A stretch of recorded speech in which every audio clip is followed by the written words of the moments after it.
Fundamental rights की बात की, मौलिक अधिकारों की बात की, कहा जिस स्वतंत्रता की बात आप कर रहे हैं ये स्वतंत्रता या फ्रीडम मीनिंगलेस हो जाएगा अगर आपके पास फंडामेंटल राइट्स, मौलिक अधिकार नहीं होंगे। जिस स्वतंत्रता की आप बात कर रहे हैं वो स्वतंत्रता अर्थहीन हो जाएगी अगर आपके पास मौलिक अधिकार नहीं होंगे।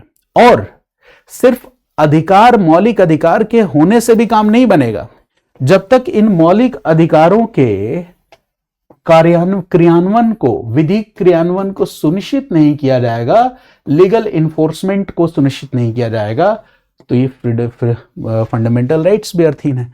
तो देखो, पॉलिटिकल फ्रीडम या जो हम डेमोक्रेसी की बात करते हैं, पॉलिटिकल फ्रीडम की बात करते हैं, तो उन्होंने कहा राजनीतिक स्वतंत्रता का कोई मतलब नहीं है अगर आपके पास क्या नहीं है, मौलिक अधिकार नहीं है। और सिर्फ मौलिक अधिकार होने से बात नहीं बनेगी, मौलिक अधिकार के होने के साथ साथ जब तक उसके क्रियान्वयन के लिए, इंप्लीमेंटेशन के लिए, विधिक क्रियान्वयन के लिए व्यवस्था नहीं होगी तो भी उसका कोई मतलब नहीं है।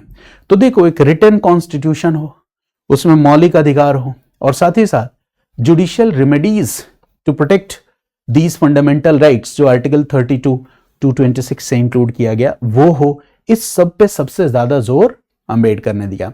यही कारण है कि जब अंबेडकर से यह पूछा गया कि आपकी नजर में संविधान की आत्मा या संविधान का हृदय क्या है, तो उन्होंने कहा आर्टिकल 32, यही संविधान की हृदय या आत्मा है। जब अंबेडकर से पूछा गया संविधान का हृदय या संविधान का आत्मा क्या है, इन्होंने क्या कहा, आर्टिकल 32। इसके पीछे लॉजिक यही था।